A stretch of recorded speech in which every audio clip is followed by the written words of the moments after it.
अभी कल हमको किसी ने बताया था, तो बोले वो नौकरी करते थे प्लास्टिक फैक्ट्री में और वो पाइप फट गया, पूरा प्लास्टिक जो द्रवित प्लास्टिक के ऊपर, बोले जिंदा जल गया। वो चिंतन तो हुआ ना। तो अब जैसे अपने लोग दूसरे जीवों को जला के खा रहे ना, ऐसे पैर बांध दिए उनको भूंज रहे, तुम्हारे पैर भी नहीं बांधे जाएंगे, जिंदा भूंज जाओगे। कर्म तुम्हें बख्शेगा नहीं, ध्यान रखना। दुख यो नया, रसेंद्री के स्वाद के लिए तुमने उन असमर्थ पशुओं को, पक्षियों को अपने स्वाद का कारण मान रहे हो, उनके मांस को। ठीक है, ले लो, मान लो इस जन्म में तो तुम ऐसे हो, लेकिन पीछे जन्म में तुमने किया ना, तो क्या परिणाम आया? प्लास्टिक, और वो भी द्रवित, मतलब गर्म पिघली हुई, सीधे पूरी है। वो कितना कष्ट हो, थोड़ी देर तदात्म होके देखो कितना एक दिन वो फूल लगा रहे थे ना, तो ग्लूगन जिसे आप चिपकाते हो, जरा छू गई तो एकदम ऐसे ये क्या है, तो बोले तो गरम प्लास्टिक ही तो है, उसमें हल्की सी गरम एकदम, जिसमें आप फूल चिपकाते हैं, वो जरा पूरी द्रवित प्लास्टिक ऐसे गिर गई। अब बोलो क्या हुआ, मर तो गए हो, लेकिन कितना कष्ट उनको हुआ होगा। ये कर्म आया। देखो तुम भूंजे ना उसके पैर बांध के, या ऐसे बांध के खाए, अब देखो तुम्हें पैर भी नहीं बांधने पड़े। वो कर्म ने कैसे एकदम पूरा पाइप फटा, ऊपर पूरा गिरा, ले हो गया। सावधान दुख यो नया। अभी समझ में नहीं आ रहा तो मन मौज ले लो, मस्ती कर लो।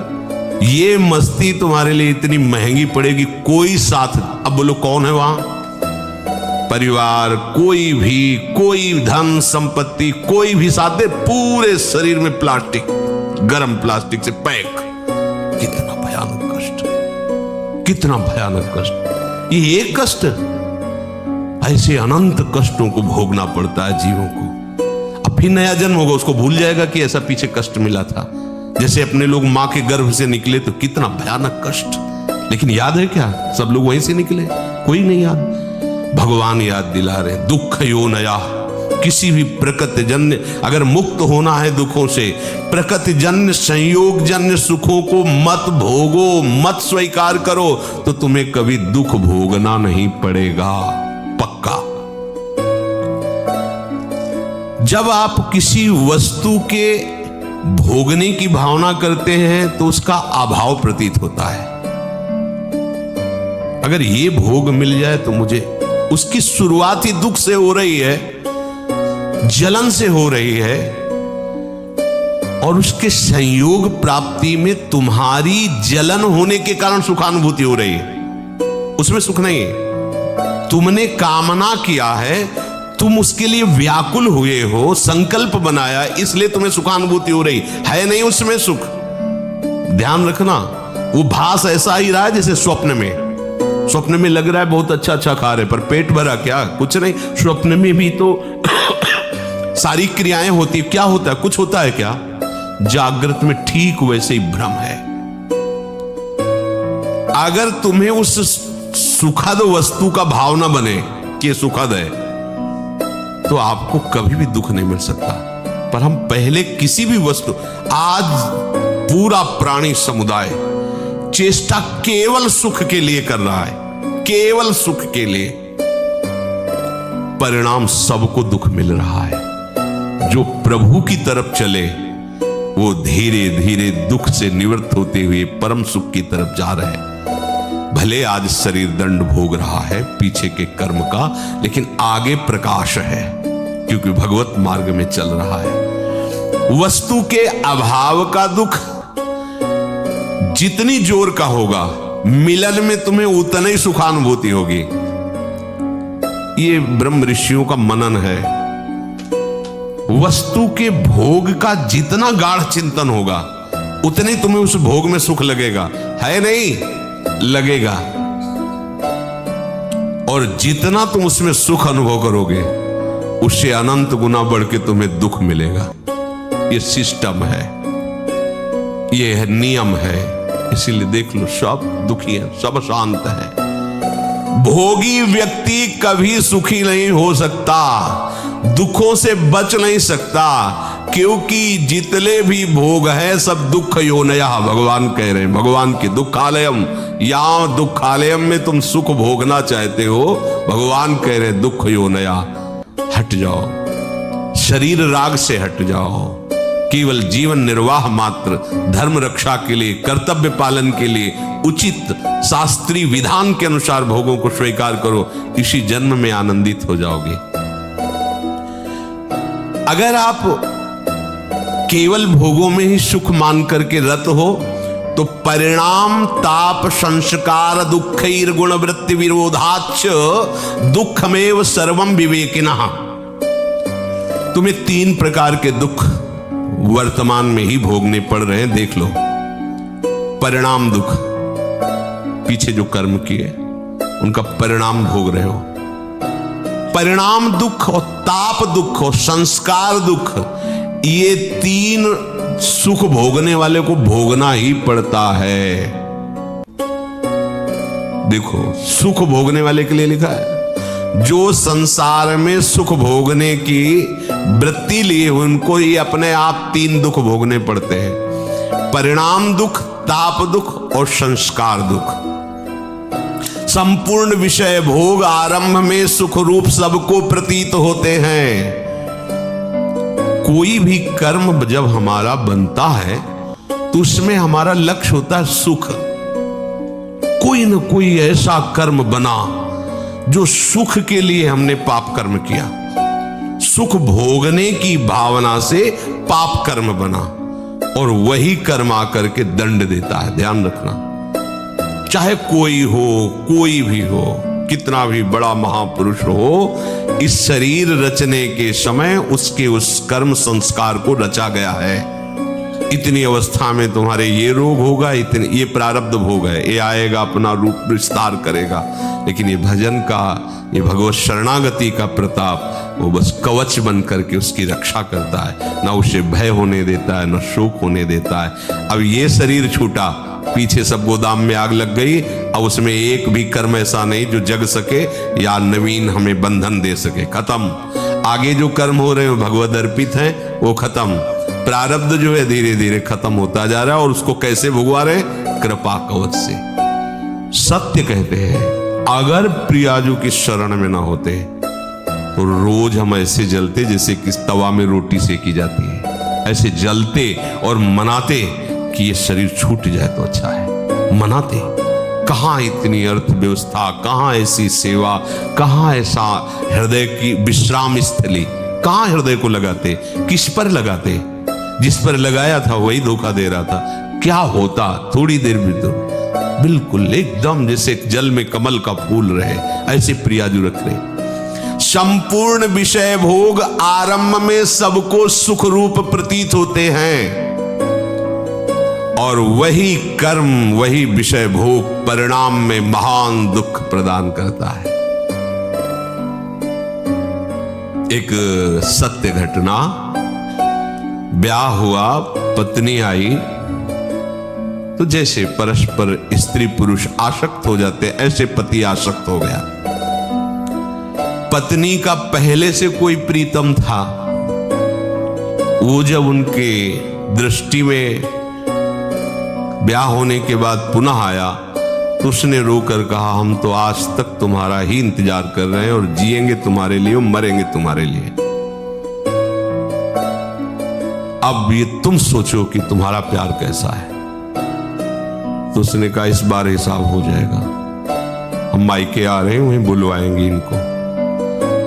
मायके गए और वहां से फोन किया कि आपके बिना हमारा दिन नहीं कट रहा, माता पिता तुरंत भेजेंगे नहीं, आप 1-2 दिन के लिए आ जाएंगे। वो जो बहुत ज्यादा चिपकती है, नाक मुंह में लगा दिया उसको फेब्रिक है, और उससे हाँ क्विक क्या, हाँ वही नाक जैसे खवा पिया के लेटा दिया, और मित्र को बुला लिया और नाक में और मुंह में वही भर दी, वो मिनट में एकदम जाम।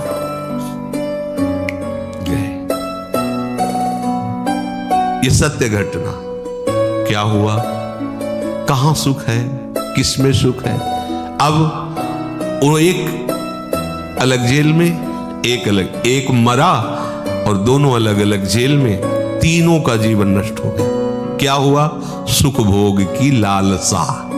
देखा, अब अगर हम ऐसे ना समझाए तो लगेगा भगवान कह रहे दुख होने आए, ऐसे दुख होने आए।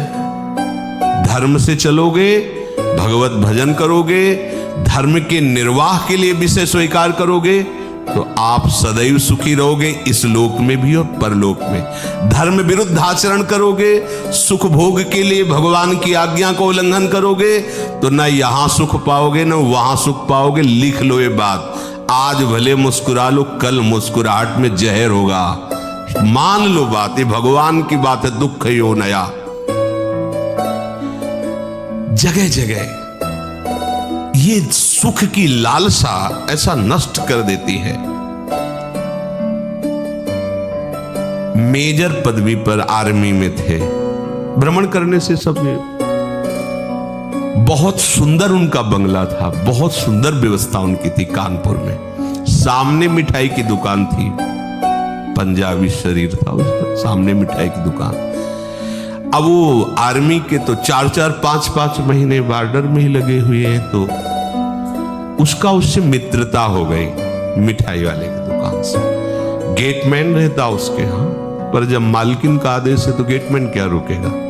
अच्छा, वो जब आते थे तो सूचना दे के आते थे कि 1 महीने की छुट्टी या 2 महीने की छुट्टी, तो सावधानी हो जाती थी। उन्होंने सूचना दी नहीं, अचानक आ गए, उधर से निकलना हुआ होगा, सोचा होगा आज रात यहां रुक जाते हैं फिर चले जाते हैं। तो गेटमैन ने कहा साहब अंदर नहीं जा सकते। दिमाग खराब, मेरा घर मेरा परिवार, तो कह रहा, बोले मालकिन का आदेश। एक थप्पड़ जो है, मालकिन का आदेश। अब गेटमैन की कितनी ताकत, जैसा सिखाया गया था वैसा, और उसको तो पता नहीं था।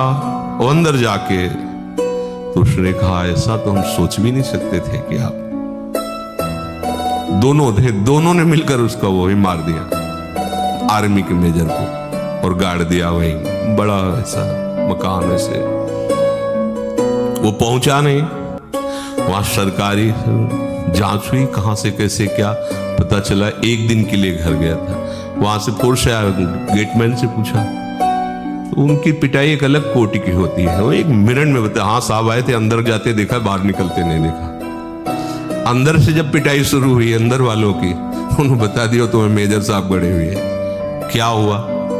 भयंकर, तीनों को कष्ट। एक को पत्नी के राग में मृत्यु दंड मिला, मार दिया ना दोनों ने मिलकर, और दोनों को ऐसे सरकारी आदमी के मारने के लिए उनको दोनों को सजा मिली। क्या सुख, दुख ही होना यहां।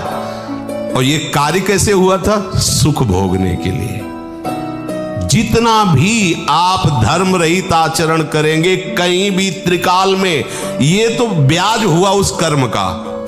परिणाम जो आएगा वो तो आगे मिलेगा। बड़ी जेल है नरक, ये छोटी जेल है यहाँ की। यहाँ जो डंडा चलते हैं, फांसी मिलती या और जो भी कष्ट, ये ऐसा मान लो कि ब्याज मिलता है, और मूल हिसाब तो आपको बड़ी नरक में मिलेगा, जो यमराज के दरबार की, यहाँ के जेलर यमराज हैं, वहां जो मिलता है। वहां ऐसा नहीं होता कि 10-5 कोड़े मार दो या 10-5 साल की जेल दे दो।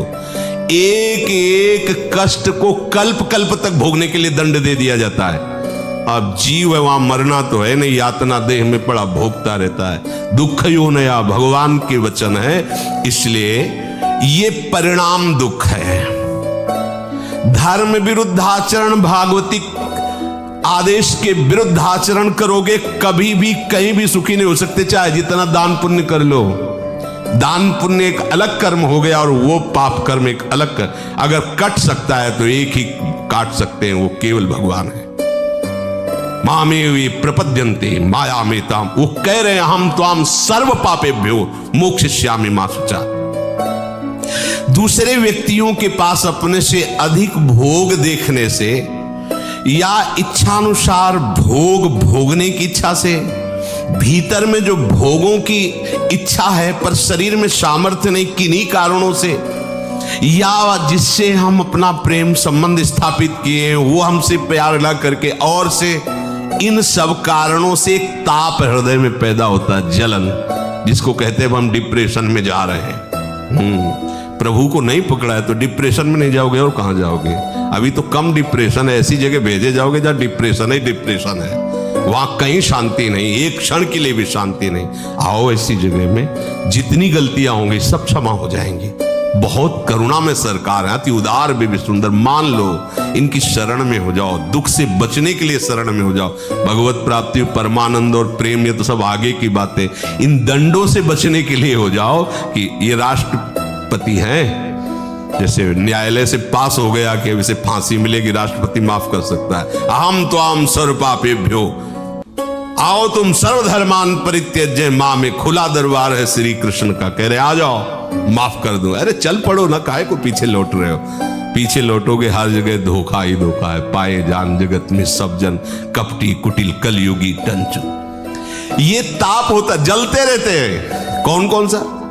अपने से अधिक भोग देखकर हृदय जलना, इच्छानुसार भोग ना मिलना। इच्छानुसार भोग है पर भोगने के सामर्थ्य। बड़े लीला बिहारी, जब भूख थी तब भोजन ले, जब भोजन है तो भूख ले। लीवर खराब, ये खराब, वो खराब। जब लीवर काम कर रहा था तो रोटी ले मिल रही थी, और जब रोटी की व्यवस्था होगी तो लीवर काम नहीं कर रहा। ऐसा उसका खेल लीला विचित्र है। जलो जलो बैठो। जब भोग सामग्री नहीं थी तब भोग सामर्थ्य थी, और जब भोग सामग्री आई तो भोग सामर्थ्य खो गई। जल बैठे देख देख भोगों को और जलता रहे पूरा संसार। अब चाहे जितनी दवाइयां खा ले, बड़ा विचित्र खेल, बड़ी सूक्ष्मता से मारा जा रहा है, वो समझ ही नहीं पा रहा है। भोग भोगने की सामर्थ्य नहीं पर भोग इकट्ठा है, जल रहा है। अब भोग की सामर्थ्य है पर दूसरे के पास वो भोग है नहीं, उसके पास वो देख देख के जल रहा है। और भोग है और भोग भोगने की सामर्थ्य भी है पर भय लगा हुआ कहीं तीसरा छीन ना ले, ये जल रहा है। कह रहे कि ये ताप दुख किसी को नहीं बख्शता। परिणाम दुख पहला और ये दूसरा ताप। अधिकतर इसी ताप दुख से जल रहे हैं। और तीसरा है संस्कार दुख। यद्यपि